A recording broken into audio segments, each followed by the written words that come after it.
국회의원이 좀 그렇게 지적할 수 있을 거라고 생각해요. 근데 제가 좀 강하게 말씀드리고 싶은 게 뭐냐면, 제가 생산적 복지 관련해서도 사실 일을 했고, 생산적 복지 근로기고층 문제에 관심을 많이 갖고 있는 정도적인 해요. 틀림없이. 근데 왜 이런 얘기를 하냐면, 지금 현재 한국 사회에서 노인, 장애인 관련 복지 제도, 특히 소득 보장 제도를 한번 세팅을 하면 거의 이건 자동적으로 증가하는 제도예요. 그러니까 저는 더 솔직히 표현하면, 죄송합니다. 지금 노인, 장애인 대상 소득 보장률은 이미 이제 트랙에 올라갔다고 생각해요. 그러니까 더 큰 문제가 어디 있다고 생각하냐면, 일하고 있는 사람들에 대한 투자를 충분히 자원을 못하고 있다는 거예요. 제가 아까 말씀드렸던 내용이 뭐냐면, OECD 국가들의 사회 지출을 분야별로 이렇게 나누면, 한국에서 지금 가장 주력해서 올려서 균형을 잡아갈 부분이 주로 근로인력 세대에 대한 투자고 가족에 대한 투자라는 거예요. 이게 이제 틀림없는 거고, 또 하나는 왜 이런 얘기를 하게 되냐면, 제가 지난 한 2년간 이태리, 그리스, 그다음에 프랑스, 그러니까 주로 이제 남부 유럽에 있는 국가들의 문제를 분석하게 되는데, 분석을 하면서 보니까 그리스는 전형적으로 국가 시장을 운영 잘못한 케이스인데, 특히 복지 자원과 관련해서 대변실한 케이스예요. 왜냐하면 노인 쪽에 대한 지출을 과도하게 늘렸기 때문에 청년층이나 가족 아동에 대한 지출이 굉장히 떨어지게 나요. 이거는 복지 지출 차원에서도 문제지만 내수 공작 차원에서 굉장히 큰 문제가 있어요. 그러니까 복지 자원을 투입할 때 한국 사회도 지금 노인 관련 예산을 더 하자, 그러니까 일을 시켜서 더 경제를 융성하게 되지, 이런 주장은 아니고요. 제가 드리고 싶은 말씀은, 복지 자원은 영역별, 대상적, 특단별 균형 부분이 굉장히 중요하다. 어느 쪽에 치우치면 되게 아주 뜻밖의 결과를 가져오는데, 그리스 같은 경우는 전형적으로 정치 집단들이 책임을 입히는 케이스예요.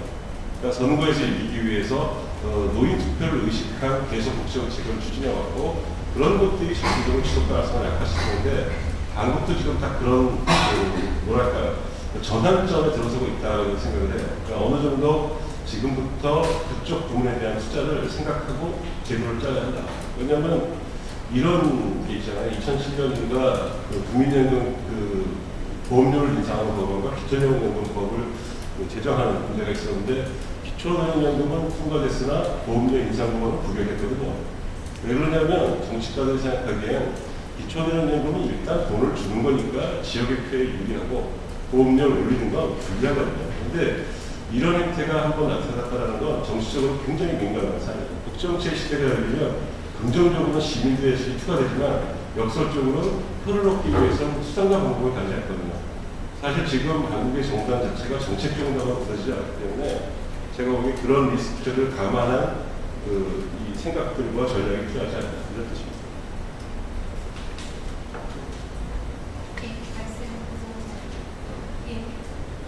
여러분께서 저기 일단 좀 질문해 주시고 다음 질문 잠시만 기다리십시오.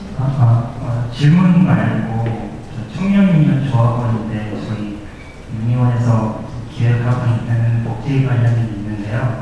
소개 잠깐 해도 될까요? 최진아 선생님이시죠? 소시에서. 예.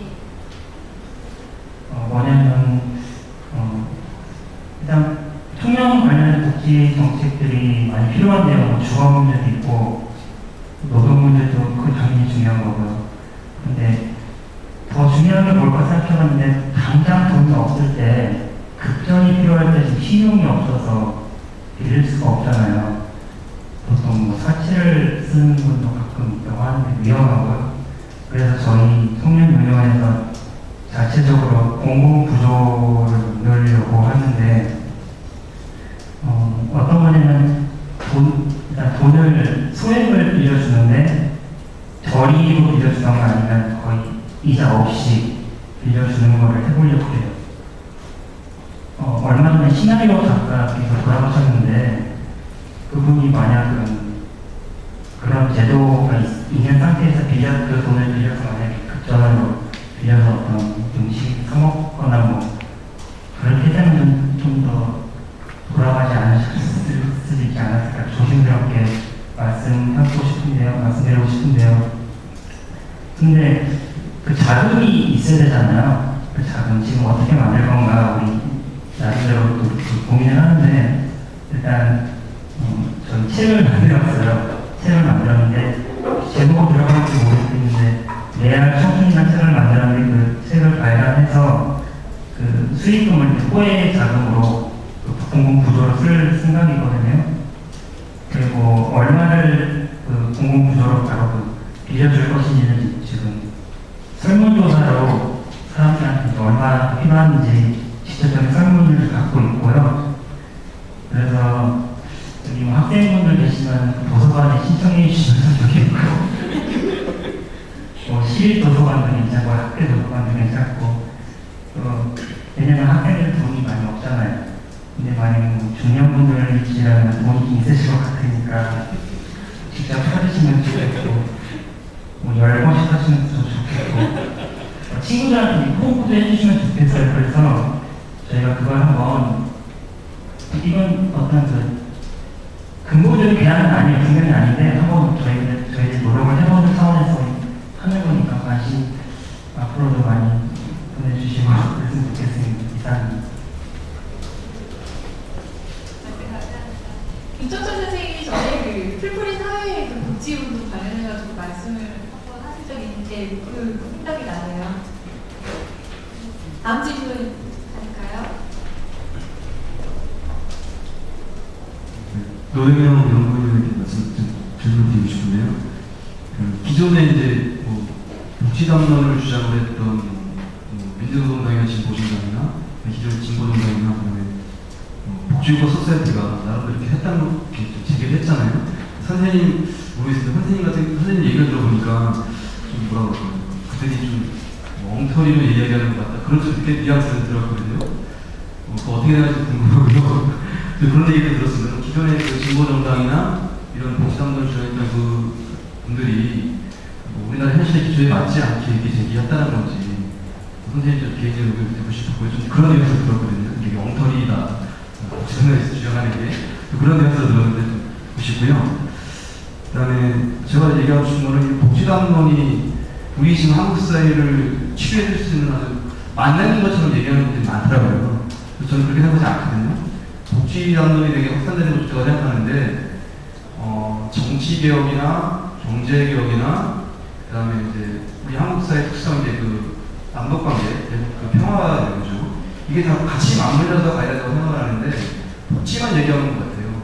특히 이제 예전부터 계속 제기가 논란이 나오고 있는데 대기업이 정말 예전에 중소기업이나 자영업들이 했던 직접 말씀 계속 진짜 가고 있어요. 정말 치열하게 해요.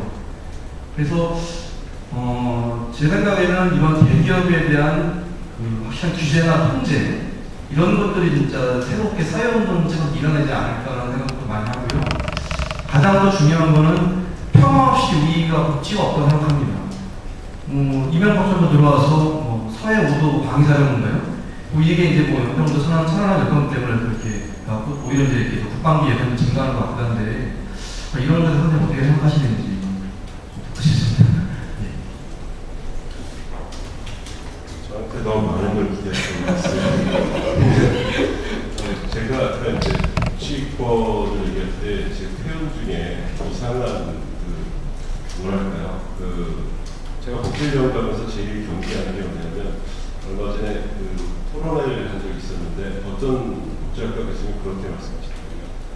그러니까 교육도 복지가 돼야 되고 주거도 복지가 돼야 되고 그래서 사실 모든 게 다 복지가 된다면 그것은 참 위험한 일이다. 왜냐하면 복지 하나로 복지라는 프리즘으로 세상을 보면 교육은 사실 복지관으로 설명하시는 건 아니거든요. 그런 관점에서 복지라고 하는 좁은 의미의 생각을 자꾸 모든 사회권 영역에 넓히려는 건 위험하다. 그러니까 복지라는 개념으로 자꾸 사회권을 접근할 게 아니라 사회권이 왜 그렇게 다양한 것이 구성되는지 좀 균형 있게 봐야 된다. 뭐 이런 생각을 되게 강하게 하고 있었고 복지론에 관련해서 복지국가 소사이티나 진보신당 뭐 이런 것에 대해서 비판을 하는 마음은 별로 없어요. 왜냐면 저는 솔직히 말씀드리면 제 생각에는 약간 진보 성향이 있기 때문에 진보 정당들의 복지 공약에 대해서 우호적인 마음을 갖고 있지만 기술적으로 떨어진다는 생각을 하는 거예요. 왜냐하면 그건 한 번도 습관해본 적이 없는 정당이 갖고 있는 한계인데 정책을 끌어갈 때 그 예산 프로세스나 정책 연결 메커니즘이라는 경험이 없기 때문에 정책이 아직 정교하지 못해요.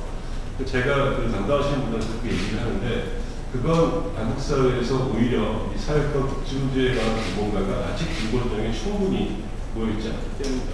저는 그렇게 인식을 하고 있고 아까 이 부장님이 그런 표현하셨는데 재정과 관련된 그런 연구소 사실은 필요하다고 생각해요. 한국 사회도 굉장히 중립적 큰 시민사회의 재단이 생겨서 그런 걸 끌고 갔으면 좋겠다. 왜냐하면 관면연구소 봐, 대학교에서 봐 이렇게 그려갖고 이게 되지 않거든요. 그런 생각을 하고 있고 제가 복지원장한테 포화하고 있겠던 주로 지금 이제 커다란 두 정당이라는 얘기예요. 두 정당이 공약을 내는 과정을 제가 지켜봤기 때문에 공약을 내는 과정을 보면 이게 깊이 있게 준비가 돼서 어떤 문제점이 있을 거라는 걸 갖고 나오질 않았어요. 그러니까 실제 굉장히 급조된 감이 있었고 전문가들 사이에서 아 저거 될까? 저거 문제가 이런 게 있는데 근데 마음이 급해요. 정치는 타이밍이 중요하기 때문에 일단 그 타이밍에 뭔가 내요. 근데 충분히 준비하지 않는 게 너무 많았고 사실은 건강보험원 같은 경우에도 저 여러 가지 고민을 했었는데 웬만큼 약간 전문가 생각이 있다면 빨리 되지 않았습니다. 많은 운동을 생각해보면 건강보험 문제도 이 공급자들에 관한 문제가 정말 커요. 제가 생각하기에. 그러니까 거대한 제약회사, 의료기관 사실 이런 농담이 있거든요. 그러니까 큰 S 병원 같은 경우는 건강보험공단을 농단하는 법이 간단하다는 거예요. 어떻게 하냐면 새로운 첨단기기를 들여서 진료를 시작해요. 보험료가 당연히 되게 없죠. 근데 그걸 자꾸 권장을 하면 아픈 사람들은 쓰게 돼요. 그게 점점점 많이 써지면 어느 순간에 보험료에 들어가요. 그러면 마찬가지로 약해도 비슷해요. 근데 이런 것들이 아픈 사람이 되게 힘든 거거든요.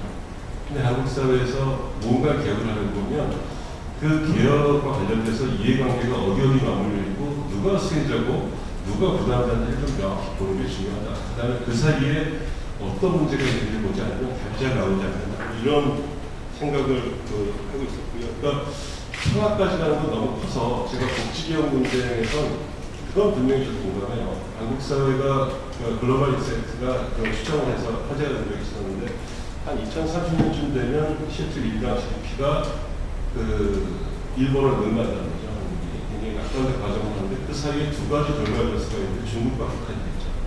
그러니까 평화가 중요하다는 건 다 인식하지만 사실 이제 복지 문제와 평화 문제는 굉장히 중요하고 어쩌면 평화나 이런 문제, 국가 문제는 이 복지 문제뿐만 아니라 국가의 생존과 관련된 변수죠. 그럼 이제 거기까지 끌고 복지가 너무 커지고 제가 보기엔 당장 사람들이 살아갈 때 일상적으로 겪고 있는 고통의 강도를 보면 제가 볼 때는 넓게도 아니고 교육과 주거와 의료와 이 노동의 문제입니다. 이 정도의 영역이 사회권의 공주에 적절하고 이 문제에 관한 상관성을 보는 것이 되게 중요하겠다. 그게 정치와 정책 과정이 단계별로 투입돼서 나타내는 결과를 좀 치밀하게 보고 대응 전략을 짜야지 그러니까 주장을 읽게 돼서 국민적 투표가 올라가고 정책이 이렇게 될 거다. 그건 전혀 사실과 다른